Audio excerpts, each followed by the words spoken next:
안녕하세요. 8번째죠, 이제. 네. 제가 저번 주까지 이렇게 차원도 이야기하고, 그 다음에 몸에 대해서 부처님께서 사념처에서 몸에 대해서 이야기하고, 그리고 인식되어지는 것이 어떻게 인식되어진다까지 이야기해서, 이 부분이 근본적으로 명상을 할 때는 언제나 이렇게 인식되고 있어야 돼요. 그러니까 명상이라는 게 어떤 기술적인 부분은 내가 습관적으로 해 나간다고 하면 몸이 운동을 하면 근육이 붙듯이 우리의 뇌라는 부분에 마음의 영역을 담당하는 의식이라는 부분에 사람만이 진화하면서 발달된 피질과 전두엽, 지금 뇌과학에서 이야기하는 이 부분이 의식을 집중해서 이거를 계속 활성화시키면 발달된다 하는 건 증명이 돼 있는 거고, 이것이 발달되면 감각을 작용하는 부분들, 우리가 진화하면서 가장 먼저 진화됐던 부분들은 약화된다. 그래서 편도체와 해마가 연결되는 편도체는 약화가 되고, 집중 명상을 하게 되면 의식을 담당하는 부분은 강해지는 거고, 이건 지금은 기본적으로 알려져 있는 거예요.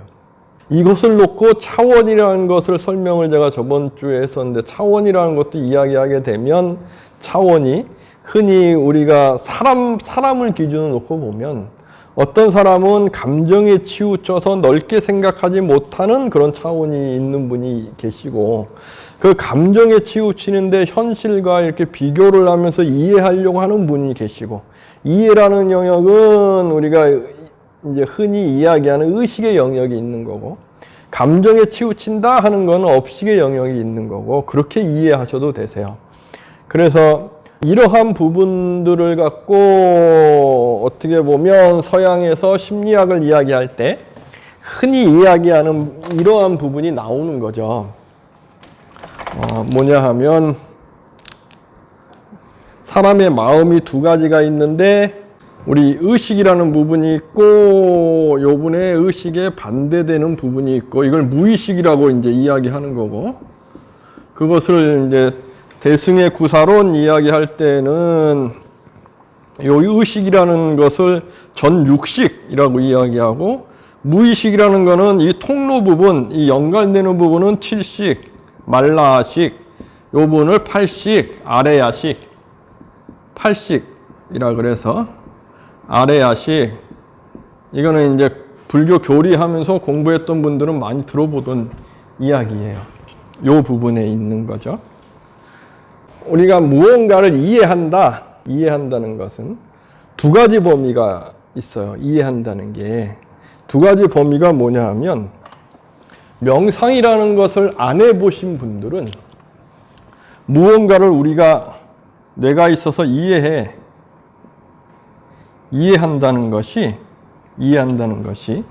내가 이렇게 여기에 보드펜이 있는데 보드펜을 이해한다는 것은 두 가지가 있어요. 두 가지 중에 명상을 안 해본 분들은 보드펜을 이해할 때 보드펜을 감각적으로 이해해요. 우리는 보드펜을 감각적으로 이해하지 않는다 하는 그 범위가 있을 수가 없어요. 일반적으로 봤을 때 보드펜 여기에 있잖아요. 보드펜이 있는데 여기에 감각이라는 게 적용이 안 되면 보드펜이라는 것을 우리는 인식을 못 해요. 보드펜이 어떠한 느낌이 있고 어떠한 나에게 작용을 하고 하는 것들이 섬세하거나 강하게 느껴지고 있는 거예요. 그런데 이렇게 앉아서 이걸 보시는데 보드펜에 대한 감각이 내가 갖고 있는 어떤 감각이 더 강해서 여기에 감각이 쑥 뺏겨 있으면 보드펜을 내가 설명을 해도 안 보게 돼요. 사람들은. 그러니까 관심이 있어야 되는 거예요. 나의 말에 관심이 있고 아니면 이 보드펜에 관심이 있어야 이것이 나에게 인식되어지는 거지, 나의 관심이 없다고 한다 그러면 이것이 인식되지 않아요. 졸려서 자거나 딴 생각 들거나 집중하지 않을 수가 있는 거예요. 관심이 있어야지. 이것이 일반적으로 우리가 살아갈 때의 어떠한 이해라는 것이 이러한 감각과 함께 가는, 관심이라는 감각과 함께 가는 이해 부분이 있는 거고, 명상을 해보면, 명상을 해서 집중이 강해진 상태는 감각이라는 걸 쫙 내려놔서 바라보는 상태, 그 상태를 이해라고 하는 거예요. 이거는 기본적으로 좀 알아두세요. 이해가 안 되더라도 이제 이 부분을 제가 설명을 쫙 할 거예요. 그래서 말씀을 드리는 거예요. 이렇게 두 가지가 있다. 명상을 통해서는 어떠한 관심, 느낌, 감각이라는 걸 쫙 내려놓은 상태의 이해, 요 부분을 추구해 가는 것이다 하는 것을, 불교에서 이야기하는 명상이라는 건 요 부분을 추구해 가는 것이다 하는 것을 꼭 아셔야 되고, 그래서 부처님께서는 마음이라는 것을, 그리고 부처님 제자분들이 또 마음이라는 것을 분석하는 이유가 여기 있는 거예요. 분석해서 보려고, 마음을 분석해서 보면서 이 이해라는 부분을 딱 띄워놓으려고 하는 거예요. 내가 화가 확 났어요. 그건 감각이 크게 작용했죠. 화가 났는데 화가 난 상태를 내가 이해하려고 한다, 화가 난 상태를 내가 인식하려고 한다 했을 때의 마음작용은 달라요. 이해하려고 하게 되면 그런 화가 난 감정에서 순간순간 벗어나서 바라보게 돼요. 아예 벗어난 상태에서 바라보면 화가 났다는 그 화라는 것을 이해하지 화라는 감정에 휩쓸리지 않아요. 근데 화라는 게 확 났을 때엔 이 감정만 크게 우리는 휩쓸려요. 보통 사람들은. 이 이해라는, 의식이라는, 인식이라는 부분이 탁 뜨지 않거든요. 명상은 이 연습을 꾸준하게 하는 거예요. 의식이라는 것이 이렇게 눈뜨게, 이해라는 것이 강하게. 이것은 집중력에 있어요. 집중이라는 부분에. 집중이라는 것에. 근데 집중력만을 키우게 되면 어떻게 되느냐? 명상을 하면서도 집중력만을 키우게 되면 사람들은 고집불통이 돼요. 나의 체험이 전부인 거로. 나의 체험으로 모든 걸 다 갖고 와서 하는 고집불통이 될 수 있어요. 몰입이라는 것만을 강조하게 되면. 그래서 부처님께서는 이것만 강조하는 게 아니고 이러한 마음 작용에 대한 이해도 같이 말씀드리는 건데, 근데 또 이해만 아주 능숙하게 되면 어떻게 되느냐? 가벼워져요. 나는 그러지 못하면서 말만 멋있게. 그렇게 빠질 수도 있어요. 이건 같이 가는 거예요. 그래서 명상은 같이 가는 거예요. 같이. 이해와 반응하지 않기가. 제가 저번에 이렇게 명상책 일본 분이 쓰신 거 아주 좋다 그래서 그 설명 방법 갖고 온 게 있잖아요. 바로 반응이라는 것은 감각이라는 부분, 업식에 이 부분에 있는 거고, 이해라는 부분은 이 인식이나 이런 의식이라는 부분에서 바라보는 거고, 이게 같이 있는 거예요. 이게 조금 어렵더라도 잠깐 계세요. 부처님께서 설명하시는 방식을 갖고 또 설명을 드릴 거예요. 우리 오늘은 이제 부처님께서 사념처에서 우리가 명상을 할 때 이렇게 흔들리는 마음을 딱 붙잡는 하나의 방법들을 이야기할 때 몸에 붙잡는 방법 중에 하나 있는 것 중에 이제 사대라는 근본 물질이라는 것을 보면서 거기에 꽉 붙잡는 것, 이것을 부처님께서 이야기하시는 게 있어서 그래서 이 부분 이야기하고 갈 건데, 이것은 제가 그 저번에도 말씀을 드린 적이 있어요. 내 몸을 이루는 것이 사대로 이루어졌다라고 하는 것은 2600년 전에 부처님께서 말씀하셨던 것은 그때의 하나의 문화로서 몸을 이루는 것이 지수화풍이야 라고 이야기가 됐는데, 현대에는 이것이 요소일 수가 없다. 왜 그러냐 하면 불이라는 것은 원소가 아니죠. 작용이죠, 작용. 그죠? 그러니까 2600년 전에 사람들에겐 이해될 수 있는 범위지만 지금 사람에게 사대라는 것은 이미 우리가 알고 있는 상식이라는 범위 내에서는 설명하기가 조금 좀 들떨어진 설명일 수 있다 라고 저는 생각을 해요. 왜 그러냐 하면 사대 중에 불이라는 개념은 원소라고 볼 수가 없어요. 불이 원소일 수가 없잖아요. 뜨거운 원소. 뜨겁다는 건 작용되는 현상이 나타남이잖아요. 이게 이해가 되나요? 네. 작용이에요, 작용. 그래서 저는 이 사대라는 표현보다는 그래도 조금 어려워도 저는 이 양자역학에서 이야기하는 이런 전자의 파동, 이러한 부분을 설명하는 것이 참 좋더라라는 것을 제가 저번에 설명드린 적이 있고, 그 다음에 몸이라는 것에서 공동묘지 관찰하게 하시면서 마음에 딱 붙잡게 하는 것은 몸에 대한 집착이 2600년 전의 분들에게는 굉장히 강했었다라는 걸 설명을 드렸고, 우리가 이제 4가지의 마음을 집중할 수 있는 기둥을 세우는 것에 이제 수라는 느낌이라는 부분에서 제가 설명을 드릴 거예요. 근데 부처님께서 여기서 이런 말씀을 하세요. 즐거운 느낌을 느끼면서 즐거운 느낌을 느낀다고 꿰뚫어한다. 즉 무슨 얘기냐 하면, 내가 즐거워요. 즐겁다는 건 다들 무엇인지 어떤 상태인지 아시죠? 즐거움을 느껴보지 않으신 분은 없을 거예요. 그죠? 즐겁다는 것을 우리는 느껴서 즐거움을 꿰뚫어서 알면서 즐거움을 느끼시나요? 아니면 즐거움 속에 빠져 있게 되나요? 한번 자기 자신을 잘 한번 생각해 보세요. 가장 즐거울 때가 언제일까? 그게 가장이라기보다 내가 즐거울 때가 언제인지를 한번 이렇게 생각을 해보세요. 우리가 지금 점심을 다들 안 드셨어요. 배가 고파요. 아주 고파요. 근데 제가 좋아하는 음식이 있어요. 배가 아주 고플 때 좋아하는 음식을 딱 먹으면 기분이 좋죠. 기분이 안 좋으실 분도 계실 수 있을까요? 기분이 좋죠. 그죠? 그게 즐거움이에요. 그죠? 근데 보통 사람은 그렇게 딱 먹으면 기분 좋은 것에 하고 빠져 있는 거예요. 그럼 즐거움에 빠져 있는 거예요. 그냥 즐거움에. 그게 아니고 딱 먹었는데 즐겁게 내가 느끼고 있어. 배고팠는데 이렇게 먹었더니 즐겁더라 라고 딱 즐거움을 꿰뚫어서 딱 안다. 바라본다. 이러한 경험을 해보신 적이 있나요? 해본 적이 있으신가요? 이게 명상의 경험이에요.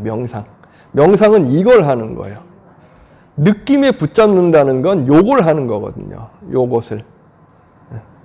우리가 흔히 명상을 할 때 제가 너무 많이 들었어서 제가 반대하는 부분에 있는 것이 바로 요 부분이에요.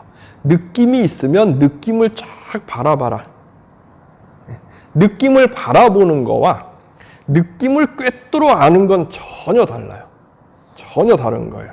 느낌을 바라보는 것은 즐겁다는 것에 타 있는 거예요. 마음이, 의식이, 인식이 다 그냥 쫙 타 있는 거예요. 내가 힘들어요. 너무 힘들어요. 사람들이 나를 막 괴롭혀요. 그럴 때 막 밥도 굶었으니까 무언가를 먹는 것에 즐거움을 찾는 분이 계셔요. 그것은 즐겁다는 느낌에 타 있는 거예요. 이것만 계속 반복되면 어떻게 될까요? 몸 상하죠.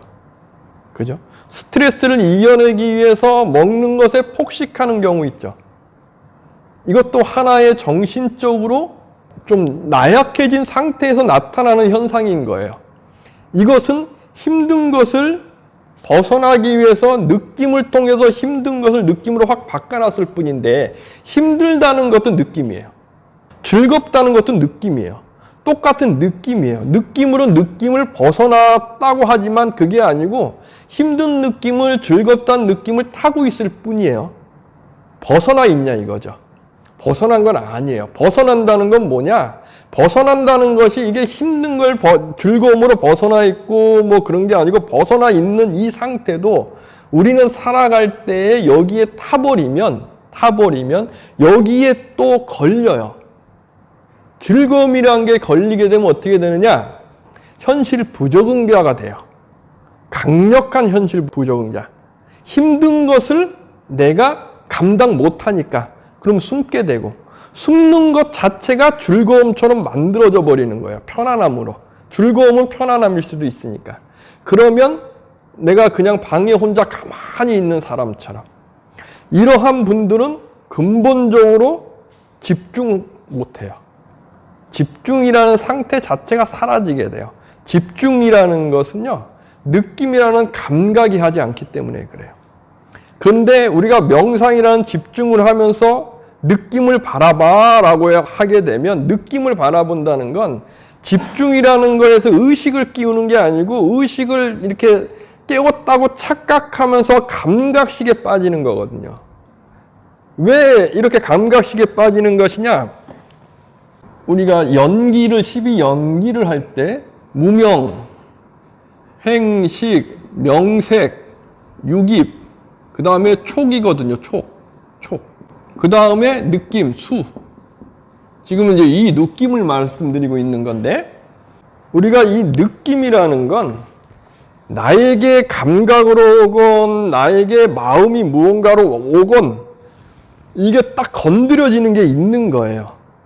나의 감각이라는 부분에서 건드는 게 딱 있어 갖고 이 느낌이라는 감각식이 움직이고 있는 거거든요. 우리는 그렇게 움직이고 살아요.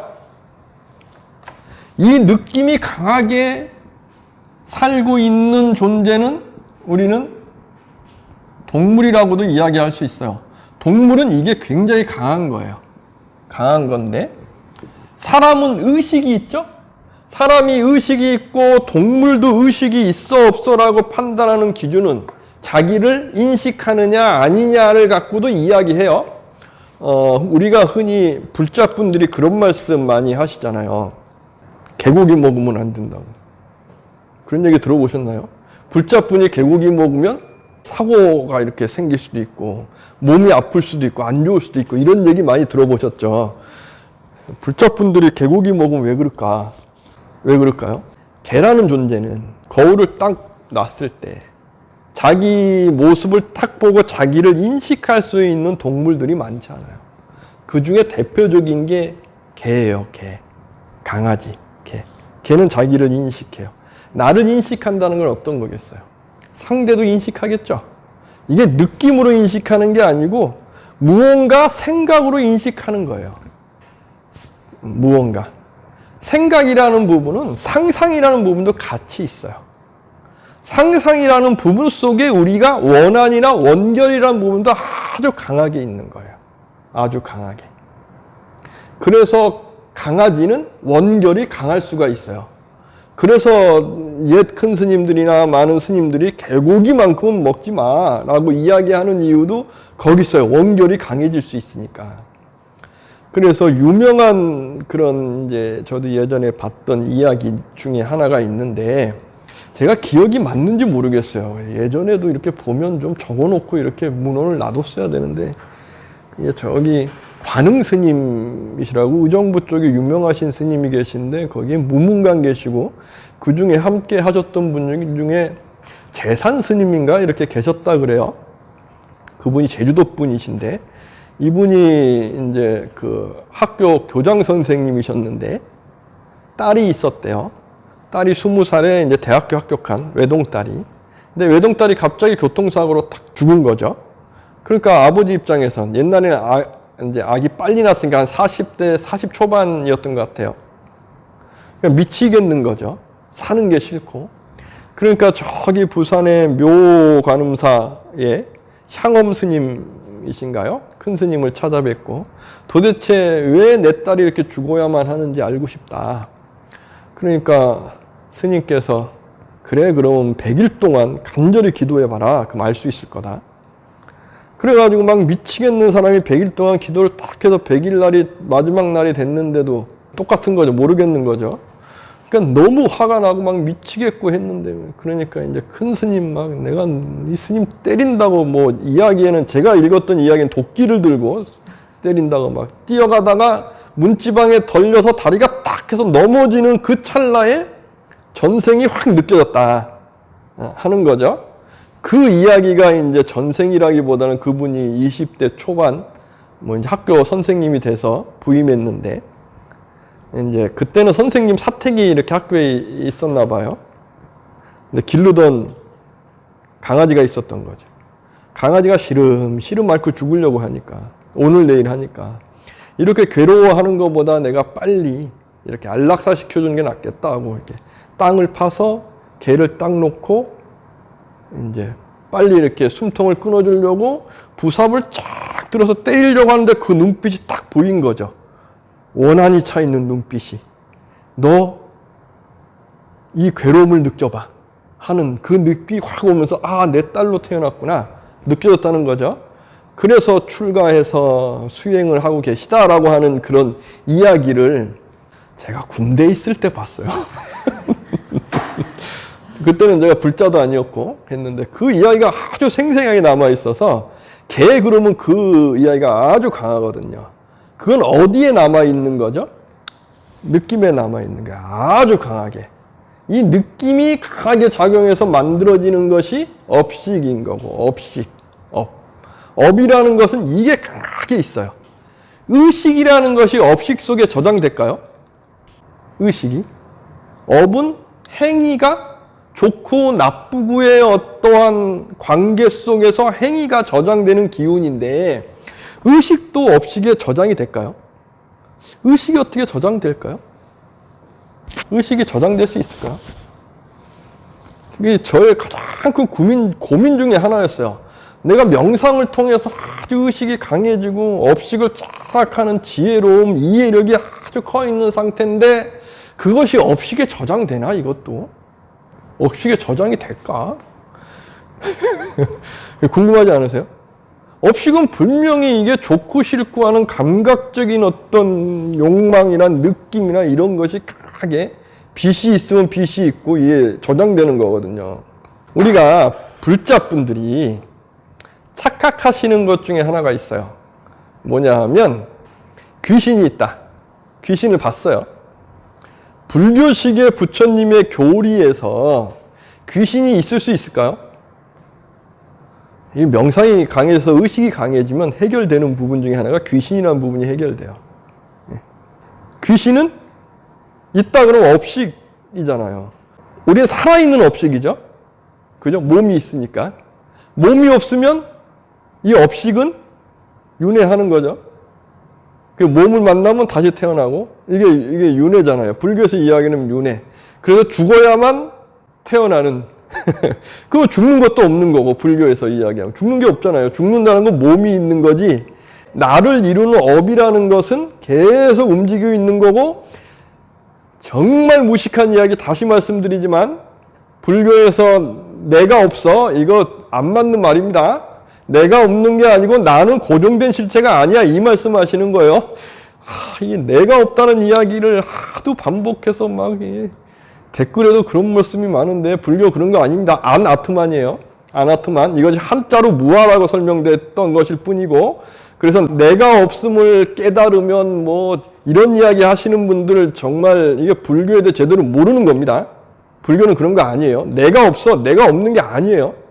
내가 없는 게 아니고 신성, 아트만, 고정된 실체 이게 없어. 모든 건 변화가 이런 이야기 하는 거고 그렇기 때문에 내 안에 저장되는 업식도 변화하는 그런 업의 기운이에요. 있어 없어라는 개념이 아니고 변화하는 존재예요. 존재. 이게 이해가 되실까요? 그러면 이러한 존재가 내가 딱 죽었는데 얘가 귀신으로 나타날 수 있나요? 우리가 흔히 이야기하는 귀신이라는 것은 살아있을 때 그 형상이잖아요. 그죠? 내가 딱 죽었어요. 업식이 살아있는 형상을 이룰 수 있나요? 이룰 수 있을까요? 못 이뤄요. 못 이뤄요. 우리가 귀신을 본다. 다 착각일 수밖에 없는 거예요. 불교식으로 하면 귀신은 볼 수 있는 게 아니에요. 업식을 느끼는 거지. 정말 내가 한이 맺혀 있어요. 그래서 딱 죽었는데 예를 들어서 제가 짜장면을 좋아해요. 이런 예를 제가 많이 드는데 짜장면을 좋아해가지고 막 아침도 굶고 점심도 굶고 2시, 3시가 됐는데 배가 고파 죽겠어요. 근데 저기 짜장면집이 너무 잘하는 데가 있어요. 그래갖고 짜장면 먹으려면 막 뛰어가는데 갑자기 큰 화물차가 지나가면서 쥐도 새도 모르게 내가 딱 죽었어요. 죽는지도 모르고 딱 죽었어요. 그럼 난 죽은지도 모를 거 아니에요. 근데 죽고 안 죽고는 어디에 있어요? 나의 의식에 있죠. 의식에. 일반 동물은 죽고 안 죽는 게 어디에 있어요? 느낌에 있죠. 느낌에. 죽는다는 걸 인식할 수 있을까요? 감각적으로 죽지 않으려고 느낌이 강할 뿐이지. 그렇지 않을까요? 죽는다는 걸 인식할 수 있다는 건 나를 알 수 있는 존재들이 할 수 있는 거예요. 개 이상 되는 존재. 그렇겠죠? 근데 저는 죽고 사는 걸 알고 있는데 갑자기 딱 갔어요. 가면 내가 죽고 사는 걸 아는 건 어디에 있어요? 뇌에 작용이 있죠. 뇌에 작용. 인식되는 작용이에요. 인식되는 작용. 뇌의 작용이에요. 인식되는 작용. 얘가 그냥 탁 사라진 거예요. 몸이 하면. 그럼 업식은 살았다고 인식할까요? 죽었다고 인식할까요? 삶과 죽음을 인식할 수 없어요. 삶과 죽음을 인식하는 건 내가 살아있는 뇌가 작용한다니까요. 업식은 판단하는 존재가 아니에요. 기운일 뿐인 거예요. 기운일 뿐. 기운이 올라오고 판단하는 건 육식과 만나는 요 부분에서 판단하는 거예요. 요 부분에서. 뇌가 있어야만 판단하지, 뇌가 없으면 판단할 수 없어요. 귀신이 탁 나왔는데, 내 아들아! 그 귀신은 아니에요. 귀신일 수 없는 거예요. 하나의 존재인 거지. 신과 같은 존재. 신은 살아있는 존재니까. 귀신은 할 수가 없어요. 왜? 죽었다 살았다는 걸 판단 못해요. 업식은. 다만 죽었다는 걸 못하면 허공을 떠돌 수는 있겠죠. 설명될 때. 아니면 내가 막 먹고 싶은데 그러면 먹는 걸 못하니까 이 업식에서 먹고 싶다는 기운만 강하게 나오고 있을 거 아니에요. 그러니까 윤회를 못할 수는 있겠죠. 이런 설명을 할 수 있어요. 그래서 흔히 사람이 죽으면 7일째 49일간 허공을 이렇게 중음계를 떠난다. 중음계가 뭐냐 하면 몸이 없는 오온에 간 상태. 몸이 없는, 색이 없는 그 중음, 오온이 아니고 오음 그렇게 이야기하기도 하고 몸이 없는 상태. 그 중음계라고 설명하는 이유도 거기 있는 거예요. 그래서 49제를 지극하게 스님들께서 지내줄 때에 49제라는 것도 불교에서 제사 지내는 것도 절에서는 제사 지내는 게 없습니다. 우리가 기제사라고 하잖아요. 절에서는 제사 지내주는 게 절대 아닙니다. 제사라는 것은 먹을 것 떠놓고 먹을 거 드리는 건데 절에서는 먹을 거 해놓고 먹을 거 드려주는 게 아니고 부처님의 법문을 전해주는 법회예요. 법을 듣고서 청정한 마음을 키워주려고 하는 그런 노력의 하나의 행위인 거예요. 그래서 49일간 중음계에 있는 그래서 윤회하지 않은 이 업식을 달래주고 부처님 말씀을 통해서 집착을 버리고 청정한 마음을 일으켜서 더 좋은 곳에 가십시오 해주는 거예요. 그게 49제, 그게 천도제 거기 있는 거고. 보살님 어려우셨습니까? 이해되셨죠? 이제 보살님 이해되셨죠? 그러면 이제 이해가 조금 안 된 것 같은데 말 못하는 거예요. 요게 잘 이해되셔야 돼요. 인간의 인식이라는 부분에서. 이게 이해돼야만 불교에서 이야기하는 부처님의 명상을 이해할 수가 있어요. 부처님께서 하신 명상은 일반적으로 지금 이야기되고 있는 것처럼 느낌이 좋으면 느낌을 딱 지켜보세요. 이거 아니라니까요. 이걸 이야기하는 게 절대 아니에요. 느낌을 쫙 해서 느낌을 지켜보고 계세요가 아니고 느낌이 느낌이라는 걸 꿰뚫어 보는 거예요. 부처님 경전에서 부처님이 강조했듯이. 의식이 딱 떠갖고 의식이 느낌을 바라보는 거와 의식이 느낌 속에 타가지고 느낌 속에 있는 거는 전혀 달라요. 불교는 이거 이야기하는 게 절대 아니라고요. 요 안에서 느낌을 타고 있는 거와 인간만이 갖고 있는 의식세계에 이걸 딱 해서 이해시키고 있는 거는 전혀 다른 거라고요. 이걸 이해시키려고 노력하시는 거예요, 부처님께서는. 왜? 왜 그럴까? 부처님의 명상의 모습을 보면 알 수 있어요. 그래서 기본 교리라는 것도 불교 명상을 하려면 중요해요. 부처님의 일대기를 알아야 부처님께서 무슨 말씀을 하시려고 하는지를 알 수가 있어요. 이게 종합이 다 돼야 돼요. 이 종합이. 근데 우리 한국 불교에선 제가 저번 말씀드렸듯이 교학이라는 체계가 사라졌다 보니까 뚱구름 잡는 이야기가 그냥 자연스러운 거예요. 왜? 조선 중기 땐 부처님이 말씀하신 현실 안에서 법을 펼쳐서 내가 주인공이 되는 이야기를 조선 중기나 조선 초기나 조선 중기 이후엔 더더욱 스님들이 말씀을 못 하셨다니까요. 그런 얘기 했다가는 잡혀가고 유학자들한테 맞아 죽어요. 그럼 무슨 얘기 해야 되겠어요? 뚱구름 잡는 이야기. 어허 하는 이야기. 그 이야기 한다고 해서 유자들이 데리고 가지는 않을 거니까. 그러니까 우리가 일반적으로 알려진 선문답이라는 것이 한국 불교에서 확립돼서 이것이 불교라고 이야기되고 본질 찾고 진화 찾고 불성 찾고 이게 확립화된 건 조선 진기 이후에서부터 지금까지 불교인 거예요. 그러다 보니까 우리 한국 불교에서 명상이라는 게 아예 사라져 버리는 거죠. 명상은 뭐예요? 나를 제대로 아는 거예요. 중생계의 나를. 이걸 제대로 알고 의식을 제대로 알고 이걸 눈을 키워가는 거거든요. 그러려면 중요한 건 뭐가 있어요? 현실을 바라보는 눈이 정말 강해져야 되잖아요. 명상가로서. 이게 이제 우리 한국 불교에서는 조선시대 이후부터 이게 사라졌던 것 같고, 그리고 중국에서도 이게 사라진 것 같고, 그러한 어떤 영향 속에 있고, 그걸 다시 시작하다 보니까 80년대, 90년대에 유행했던 명상은 일반 분들이 인도 가서 쫙 배워왔는데, 인도에서 배운 것은 그때 어떤 명상이겠어요? 힌두이즘 명상. 느낌을 바라봐라. 느낌을 타라. 그러니까 춤추고, 음악 듣고, 이런 명상. 지금도 인도에 가면 아슈람에서 하는 명상이 이러한 명상이거든요. 춤추고, 음악 듣고, 춤에 이렇게 몸을 내맡기고 하는 것들. 이렇게. 부처님은 금지하시는 거죠, 명상할 때. 타지 말아라. 느낌에 타지 말아라. 즐겁다는 것을 꿰뚫어라. 즐거운 느낌을 느끼면서, 즐거운 느낌을 느끼는 거예요. 느끼면서 이 즐겁다고 느낀다는 것을 꿰뚫어 알아라. 꿰뚫어 안으려면 무엇이 꿰뚫어서 알겠어요? 느낌이 꿰뚫어서 알 수 있을까요? 느낌은 절대 꿰뚫어 알 수 없어요. 의식이. 이 꿰뚫어 알려면 의식이 강해져 있는 상태에서 꿰뚫어 알아야죠. 그러니까 들숨날숨이 먼저인 거예요. 그러면서 의식이 쫙 강해진다는 걸 알 때 느낌을 볼 수 있어요. 내가 의식이 강하지 않으면 느낌 볼 수 없어요. 절대 볼 수 없어요. 느낌에 그냥 사로잡혀 있지.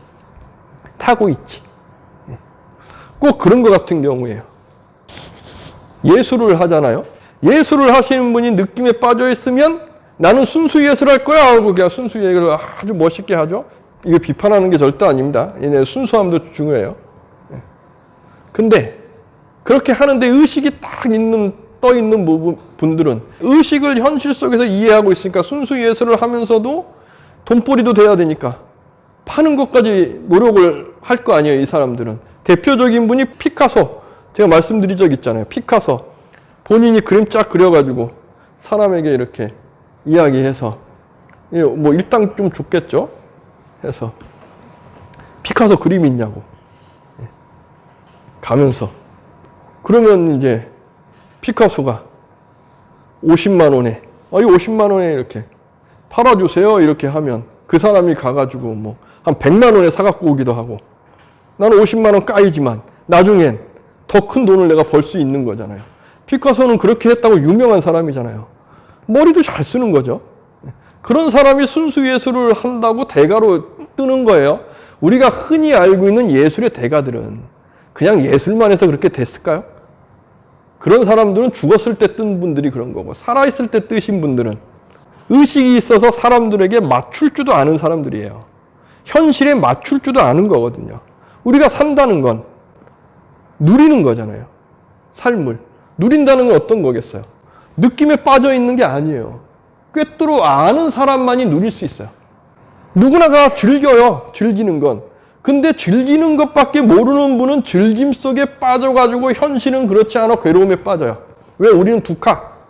존재의 한계 속에 살고 있기 때문에. 내가 느낌만 빠져 있다.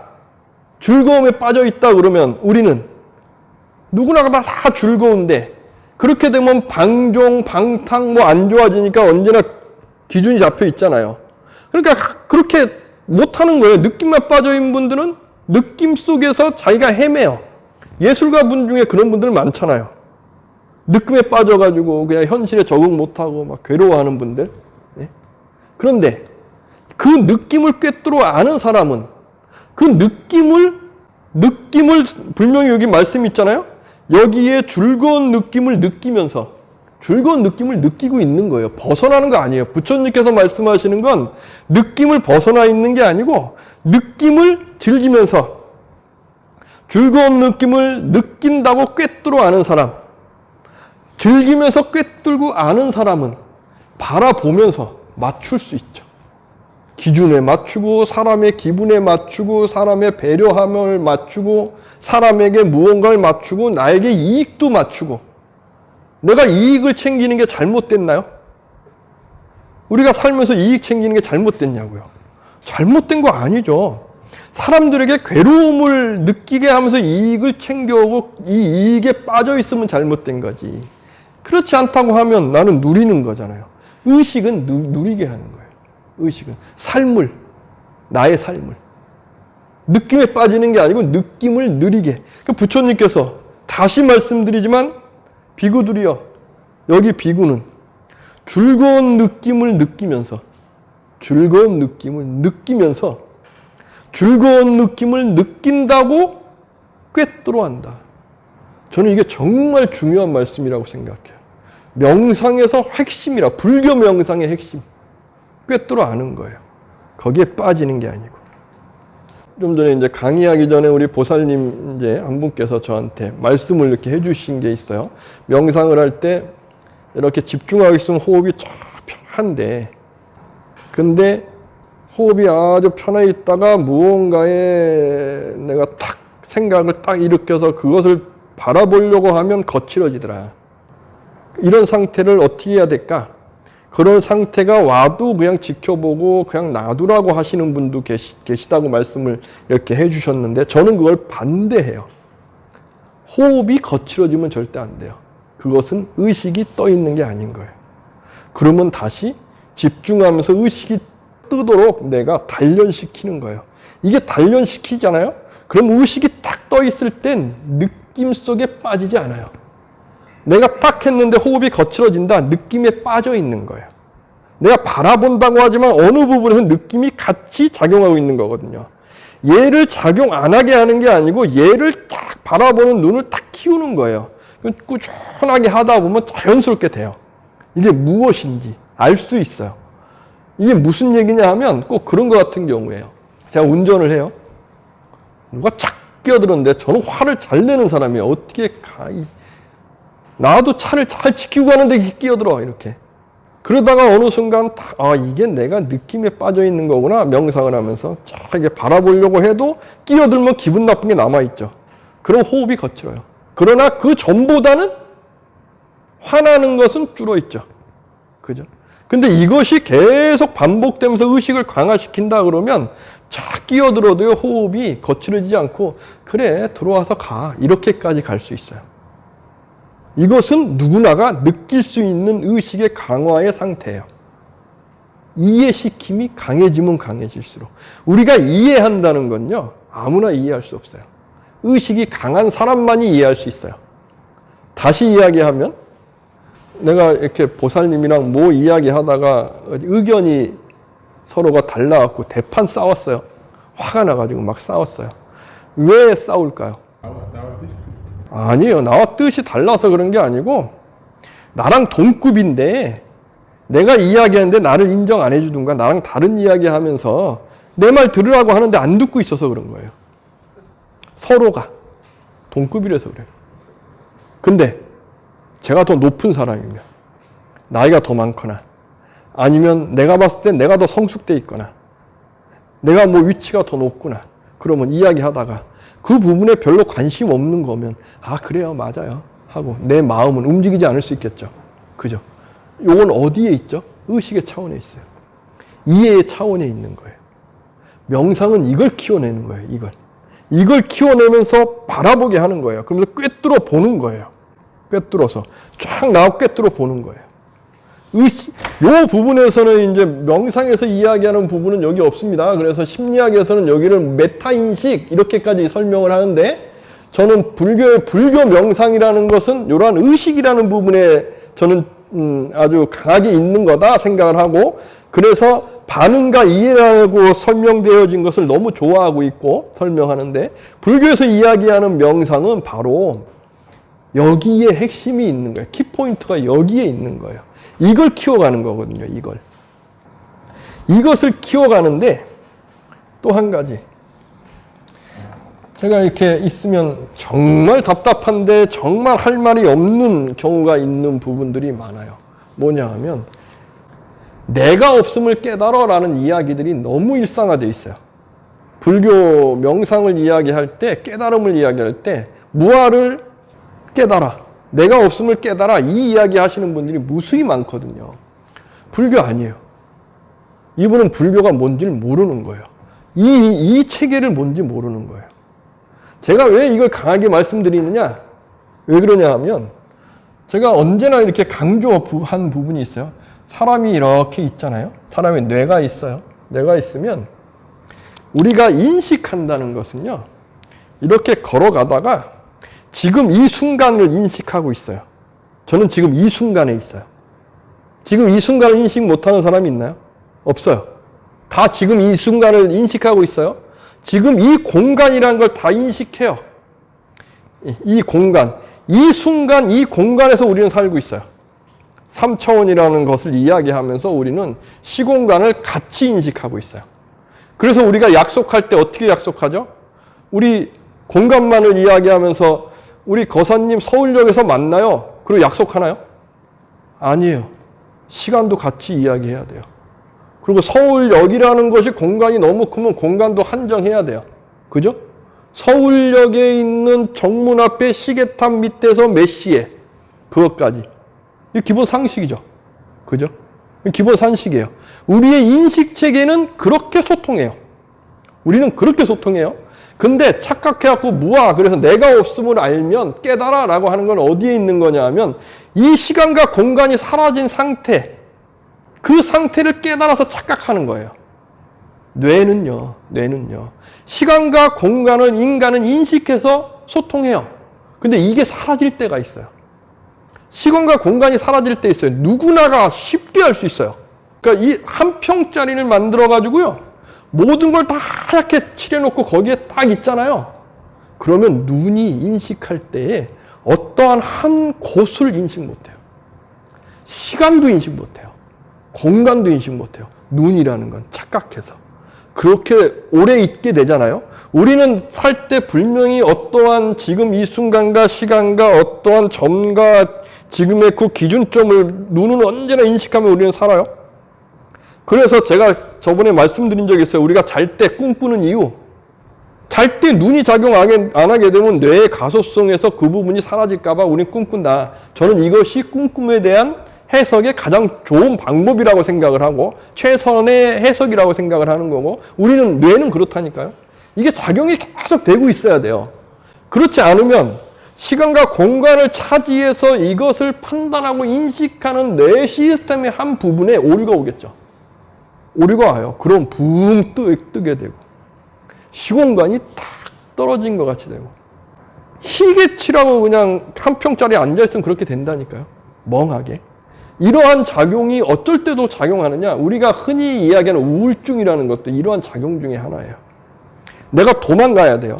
현실적으로 힘들어요. 의식이 툭 떨어져요. 의식이 강하면 맞서 싸워요. 멘탈이 강하면 누가 뭐라고 그래도 하고 그냥 지나가요. 근데 멘탈이 사람이 약해지게 되면 도망가고 싶고 불안해져요. 이게 아주 강하게 되면 맞서 싸워서 인식하는 어느 부분에서 이 전두엽이라는 부분의 시스템에 이 편도체와 해마가 연결되는 이 부분에 무언가가 가부하가 오는 거거든요. 오류가 오는 거예요. 우울증도 오류가 오는 거예요. 깨달았다고 하는 것도 내가 없어서 깨달았어 하는 사람도 오류 온 거예요. 깨달은 거 아니에요. 불교에서 이야기하는 깨달음은 거기에 있지 않아요. 절대 그거 이야기하는 거 아니에요. 부처님이 언제 그런 말씀 하신 적이 있어요? 어디에 있어요? 그거 이야기하는 게 아니에요. 불교에서 이야기하는 깨달음이라는 것은 이 의식이 갖고 탐진치 삼독을 벗어나 있는 상태, 벗어나는 방법, 그걸 안 상태 깨달음, 그 열반이라는 건 아예 시공간을 벗어난 상태예요. 반열반. 불교는 그걸 이야기하는 거예요. 내가 없음을 알아서 나는 깨달았어? 왜 이런 말이 나왔을까? 저는 정말 잘 모르겠어요. 이건 그냥 뇌가 착각하는 거예요. 뇌가 착각하는 거. 골머리 몰두해가지고 뭔가 하나의 점을 딱 찍어갖고 거기 콜콜이 하다 보면 어느 순간에 뻥 뚫려가지고 내가 우주에 있는 것 같은 느낌에 쫙 사로잡힐 때가 있어요. 명상을 하다 보면, 내가 집중하다 보면. 근데 이럴 때 부처님 꿰뚫어 안다. 의식이 무엇인지 안다면 의식이 딱 잡을 수 있는데 타는 거, 느낌에 쫙 바라보고 있어요 라고 하게 되면 느낌만 쫙 바라보고 있잖아요. 의식의 느낌만 쫙 바라보면서 뇌가 이상이 쫙 오면서 시공간이 이상이 딱 오면은 거기에 느낌에 또 빠지니까. 그럼 허공 속에서 내가 시공간을 초월한 걸 쫙 빠져갖고 모든 거를 딱 느낀 것처럼, 아, 나도 없구나. 아, 세상도 없구나. 아, 모든 건 다 하나이구나. 내 안에 정말 참된 나라는 것은 이렇게 아름답고 행복한 거구나. 이런 얘기 하시는 분들 무수히 많거든요. 무수히 많아요. 그분들이 이야기하는 것에 잘못된 가장 큰 이유, 현실 참여에 대한 이야기 하나도 없어요. 부처님께서 제가자분들에게 현실 참여를 언제나 이야기하셔요. 그래서 사무량심이라는 것을 강조하는 이유가 여기 있어요. 베품, 복됨, 복짐. 부처님은 이걸 언제나 강조하셔요. 그리고 출가한 저희들에게 하는 말은 또 달라요. 그렇지 않을까요? 우리는 다른 거예요. 근데 지금 이게 아주 섞여 있으면서 힌두이즘식 명상 그러면서 착각된 명상 막 이게 섞여 이게 돈벌이처럼 돼가지고 무언가가 나는 조금 알아서 해서 이게 가서 이거를 이야기하는데 이게 또 먹혀요. 많은 분들이 신비로우니까.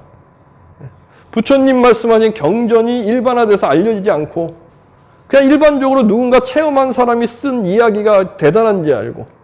제가 우리 이제 한 스님들께서 밀교 공부하는 곳이 있다 그래서 한번 오라고 그래서 저는 밀교도 알고 싶으니까 그럼 제가 공부하고 싶으면 뭘 공부하고 싶겠어요? 밀교에서 이야기하는 경전의 이야기를 공부하고 싶을 거 아니에요. 참석했어요. 참석했더니 그 스님이 본인의 체험을 갖고 이야기하는 거예요. 제가 들을 게 뭐가 있겠어요? 그 정도 안 해봤겠어요, 저도. 근데 지금도 그런 이야기가 먹혀요. 왜 먹힐까?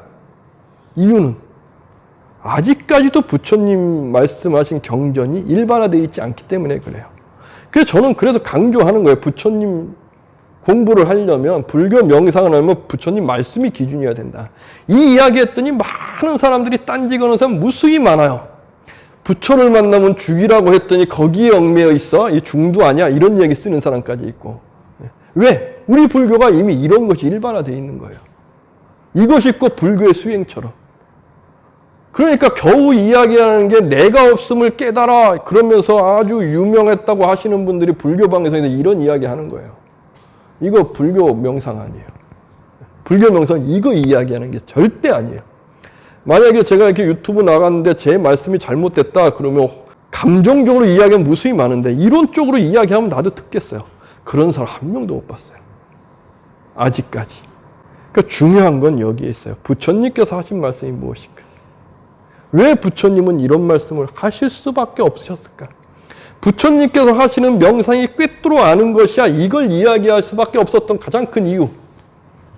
부처님이 출가하시고 가장 먼저 하신 게 명상 배우시잖아요. 그때 부처님이 하신 명상은 초월 명상이에요. 초월 명상. 바로 이런 거예요. 내가 없음을 알아서 깨닫든가 내가 신과 하나가 되는 걸 느끼는 거예요. 그러면 천상계 가서 하늘세계 느끼는 거죠. 거기까지 가신 거예요, 부처님께서. 근데 현실에 딱 오면 나는 나이 먹으면 죽어야 되는 거예요. 병들고. 이것에 대해서 어떻게 이해할 것인가. 딱 나오면 현실은 그대로고 명상에서 가면 초월돼 있고 그럼 현실 부적응자만 돼 있는 거잖아요. 그러니까 여기에 현실에 남아있는 감각에 대해서 해결해야지 해서 고행 다시 하시는 거고 고행까지 밀고 쫙 가셨는데 이것도 아니야. 왜? 죽음으로써 확인한다 그러면 고행도 내가 추구하는 행복의 추구에 갇혀 있는 게 아니잖아요. 그 다음에 다 버리고 부처님께서 정말 고민하시는 거예요. 이때는 정말 고민하셨을 것 같아요.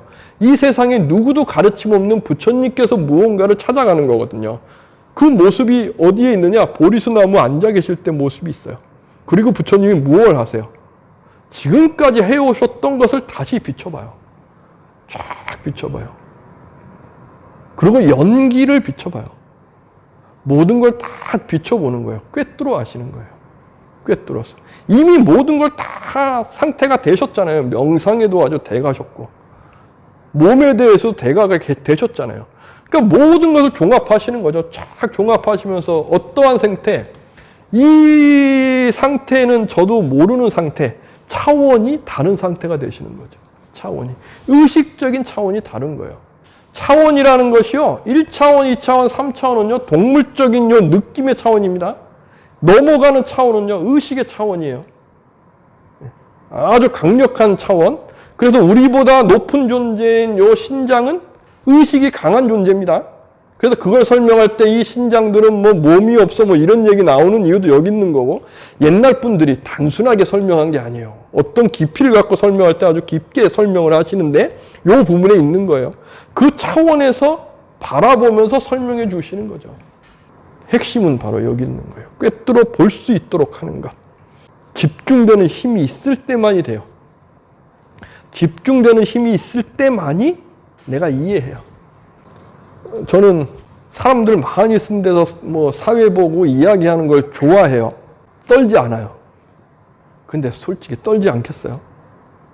어느 땐 떨기도 하고. 떨림이라는 게 어떻게 오는지 아시나요? 떨어보신 분은 알아요. 떨림이 어떻게 오죠? 어떠한 발표가 있거나 아니면 무언가 할 때 떨림이 올 때 떨림 어떻게 오나요? 거사님, 떨림이 어떻게 오죠? 떨 때.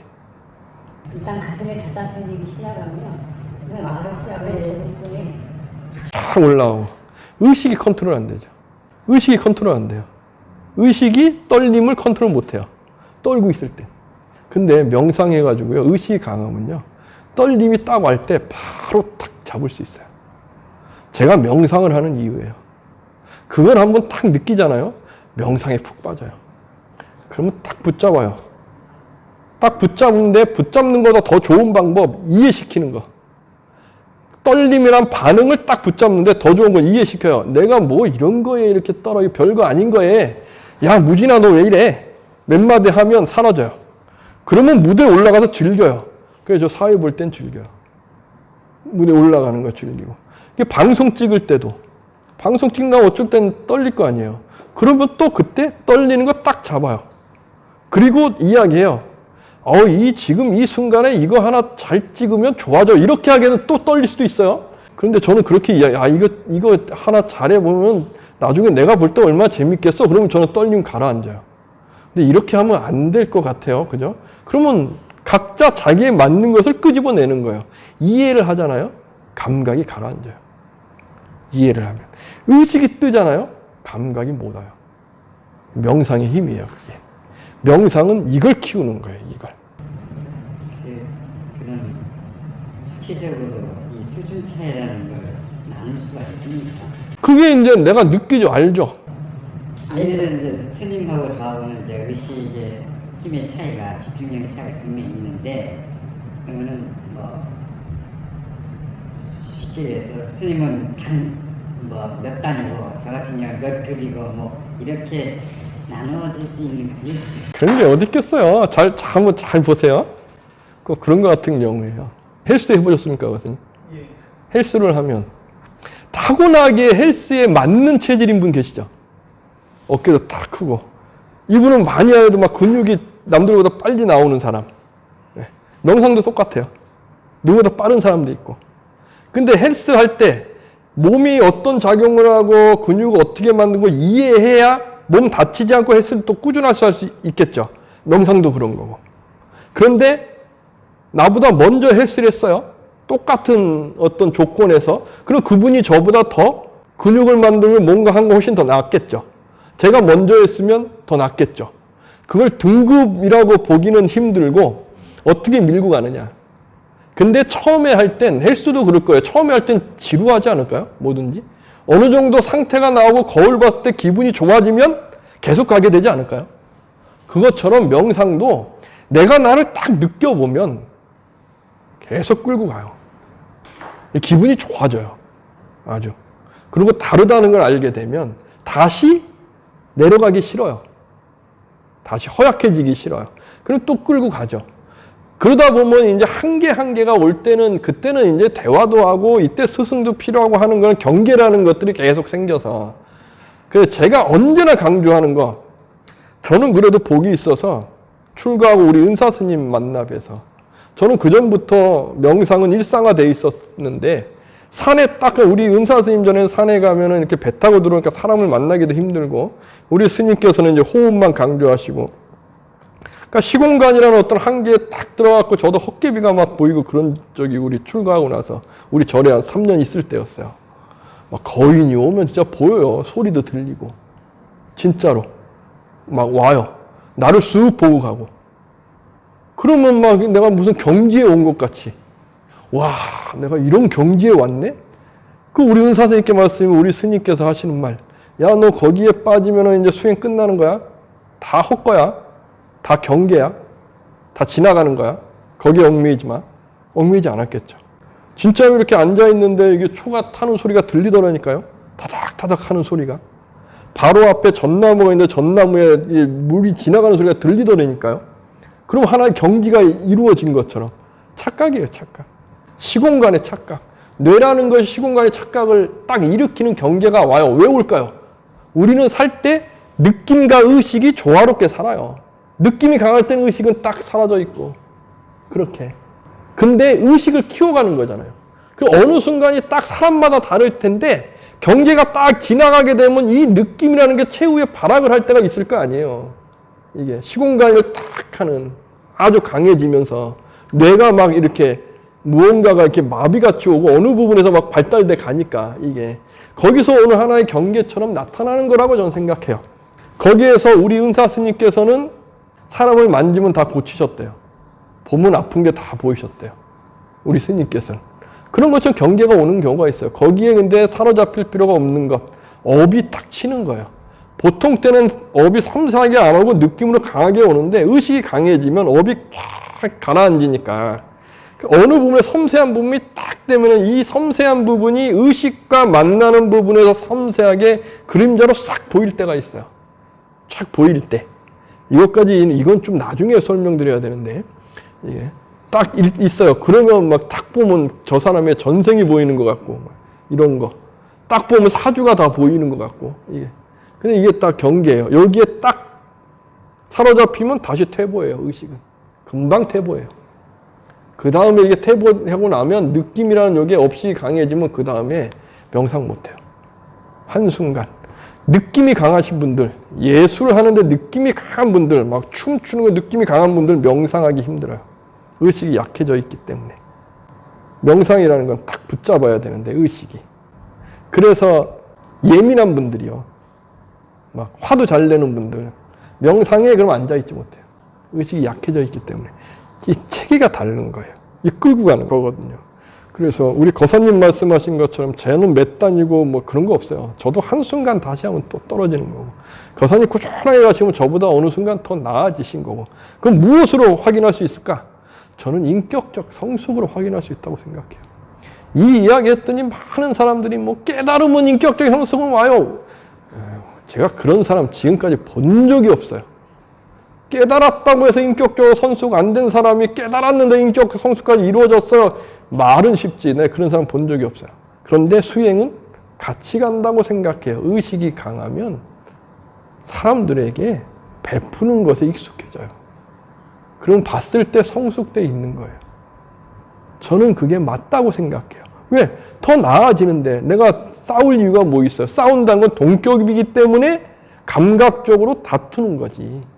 내가 느낌이라는 게 이겨내서 의식이 강한 분이 감각적으로 다투겠어요? 그렇지 않겠죠. 이런 이야기 하면 저도 부끄러워요. 저도 어느 부분에서 이기고 싶어서 다투고 싸우고 그러거든요. 근데 그거를 딱 벗어나려고, 내가 또 왜 그랬지? 할 수 있는 게 행복해요.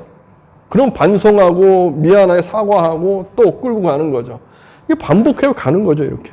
중생을 인정해야죠. 저는 중생이에요. 깨달아서 막 어떤 경지가 있고 그렇지 않아요. 근데 저는 이 깨달음이 좋아요. 이렇게 해나가는 것. 이것이 인간답고, 이것이 불교가 우리 현 생활에 필요한 이유라고 생각을 하고요. 그러면 행복하게 배려해 줄 수 있어요. 베풀 수 있고, 맞춰줄 수 있고. 저분의 눈에 이게 나아요. 그럼 내가 그거 맞춰주면 되죠. 그죠? 그 원결 짓지 않는 거죠. 원결 짓고 원한 짓는다는 게 뭐예요? 이 사람이 기분 나쁘고 하는데 기분 나빠하는 것에 그대로 보여주고 있으면 그 원결 짓는 거잖아요. 근데 그걸 알면 이 사람이 기분 나빠하는 게 뭔지 알면 그 상이 뭔지 알면 저는 그 상에 얽매여 있지 않으나 맞춰주는 거죠. 근데 이걸 모르면 야, 그 상 깨! 하고 기분 나쁘게 계속 건드는 거죠. 깨달았다고 하는 사람들이 그렇게 하는 거죠. 무수히 많이 봐서. 그 성숙된 거 아니라니까요. 맞춰줄 줄 알 때 성숙되는 거고, 맞춰줄 줄 알 때 그 사람은 성숙돼 있는 거죠. 명상은 그걸 키우는 겁니다. 이걸. 그래서 느낌을 꿰뚫어 하는 겁니다. 저는 이것을 강조하는 바이고요. 이것이 부처님께서 이야기하시는, 그래서 부처님의 중도는 다르다 하는 것을 말씀드리는 겁니다. 부처님께서 육식을 금하셨을까요? 금하신 적 없어요. 사람이 사는데 동물 단백질 없이 살아갈 수 있나요? 없어요. 그걸 아시니까. 우리가 식물만 먹어요. 사람이 건강할 수 있을까요?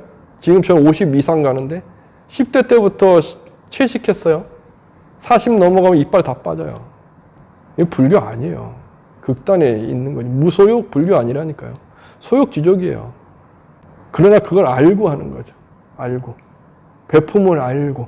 어쩔 수 없음을 알고. 존재의 한계를 철저하게 인식하는 것. 인간의 존재의 한계는 분명히 있어요. 이걸 무시한다?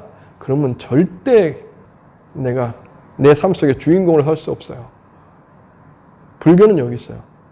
그러니까 부처님께서 이것이 이해 못하니까 2600년 전에 부처님 사촌 동생이 대바 달다가 방귀를 들고 부처님을 살해하려고 하잖아요. 그 이유 중에 있는 것이 이거잖아요. 제바 달다는 완전히 무소유 이거로 가야 돼. 전통 수행은 이거야라고 했던 사람이 이 사람이고, 부처님은 그게 아니잖아요. 이걸 아는데 어떻게 극단의 이야기를 할 수 있어요? 할 수 없어요. 그러면 저는 존경심에 푹 빠져요. 와, 어떻게 이렇게 스승이, 와, 그 시대의 최고의 스승들을 다 겪었고 그 다음에 그걸 뛰어넘으셨잖아요. 와, 어떻게 이 정도이시지? 라는 생각에 푹 빠지는 거죠. 저는 지금까지 살면서 정말 부처님 만나 뵌 게 너무 행운인 거고, 그래서 불교 명상이라는 것에 아주 강조하는 이유가 여기 있어요. 이게 알면 정말 걸리지 않아요. 자유로울 수 있어요. 그러나 사무량심을 행하면서 사람들에게 복되게 할 수 있고, 사람 눈에 맞춰줄 수 있고, 행복하게 끌고 와줄 수 있고, 전법할 수 있고, 이걸 같이 가는 거죠. 이것이 불교의 멋이라고 저는 생각해요. 그러려면 느낌에 빠지면 안 돼요. 느낌에. 즐거움을 아는 것에 빠져 있으면 안 돼요. 즐거움을 느끼는 것을 꿰뚫어 알아야 돼요. 자, 그것이 명상입니다. 강의는 이상으로 마치도록 하겠습니다. 감사합니다.